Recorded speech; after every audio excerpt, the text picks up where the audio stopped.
Então, quando a gente pensa em autocorreção, não significa que eu não precise mais de um professor, mas significa que eu posso ter uma ferramenta a mais para não repetir pequenos erros, para conseguir melhorar a execução dos movimentos de base do balé, para que o meu professor possa me ensinar passos novos, para que o meu professor possa me desafiar em sequências mais difíceis.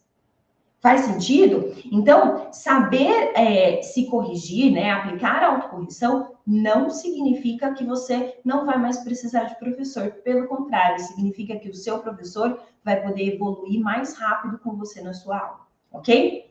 E aí, quando a gente pensa isso, cara, vamos entender por que a autocorreção é tão importante. Como é que você aprende balé? Você já parou para pensar nisso? Como é que a gente aprende balé? A maior parte dos métodos ensinam balé por repetição. Então, você vai lá e você aprende, ó, o kanji, leva lá na frente e volta, leva lá na frente e volta.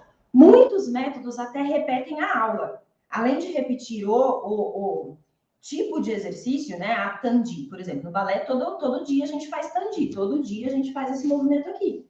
Só que nem sempre precisa ser a mesma sequência. Um dia eu posso fazer um tandi à frente, um ao lado, um atrás. No outro dia eu posso fazer 2 à frente, 2 ao lado, 2 atrás. Eu já mudei a sequência. Tem métodos que nem a sequência muda, para garantir que vai existir uma repetição, ok? Então, muitos métodos ensinam pelo processo de repetição. Por que a maior parte dos métodos tradicionais ensinam pelo processo de repetição?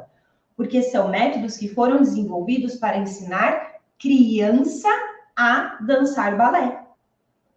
E a criança, o que adianta eu falar para ela, queridinha de 8, 10 anos de idade, ó, você vai fazer o pliezinho, aperta lá, aperta aqui, impulse para frente, sentiu essa parte de trás da sua perna? A criança já está olhando a amiguinha que chegou com um arranjo fenomenal assim na cabeça. É uma. A criança se distrai muito fácil. Então, eu não consigo ensinar balé para a criança explicando tantos detalhes. Eu preciso fazer com que ela repita o movimento por muitas e muitas vezes, até que o corpinho dela vai entendendo, muitas vezes até brincando, o corpinho vai entendendo e vai reproduzindo o movimento. Só que a gente não é criança, a gente é adulto. A gente não precisa aprender pelo processo de repetição, ok? Mas vamos chegar lá. A Andrea colocou ali, aprendo copiando, né? Uma outra maneira que a gente tem de aprender é copiando. Eu olho o movimento da frente, da colega da frente e vou copiando.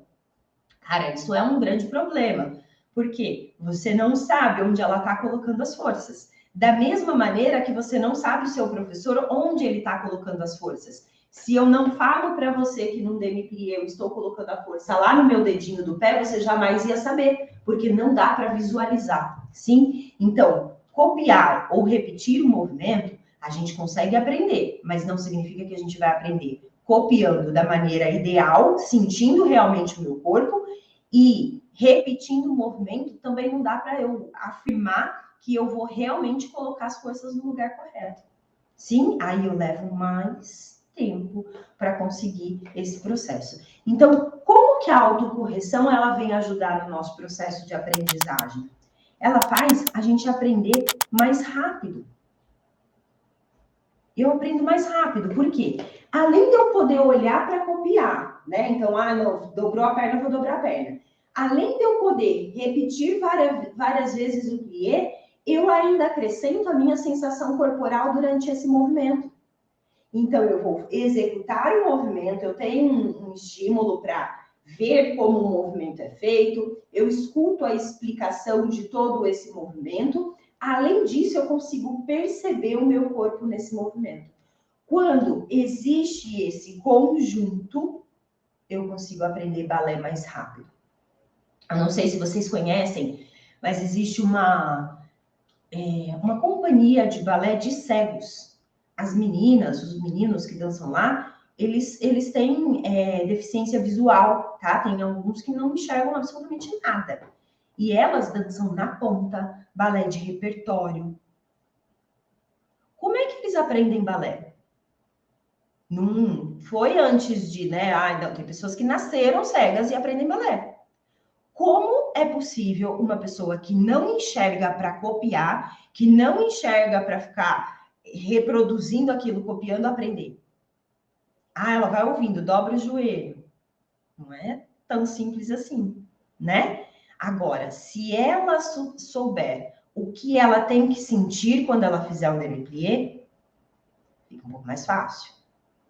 Se a gente, além de que a gente consegue, né, da habilidade que a gente tem de enxergar o movimento, da habilidade que a gente tem de ouvir, você vai dobrar os seus joelhos, empurrando o joelho para trás, ao mesmo tempo que você pressiona, fecha os olhos.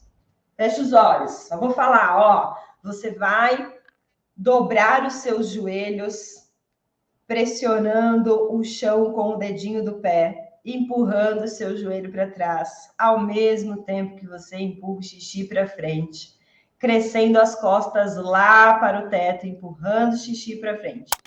Cara, olha a riqueza que a gente tem no ouvido. Sim, a gente tem mais riqueza no que a gente escuta, no que a gente enxerga dentro do balé. Só que muitas vezes a gente fica tão... Eu tenho que ver qual é o pulo do gato. Qual que é o pulo do gato do movimento? Que eu paro de escutar. Ou às vezes o professor também não dá valor para isso e não explica o passo a passo. Então, no processo de aprendizagem, a gente associa o que a gente escuta com o que a gente vê, com o que a gente está sentindo no nosso corpo.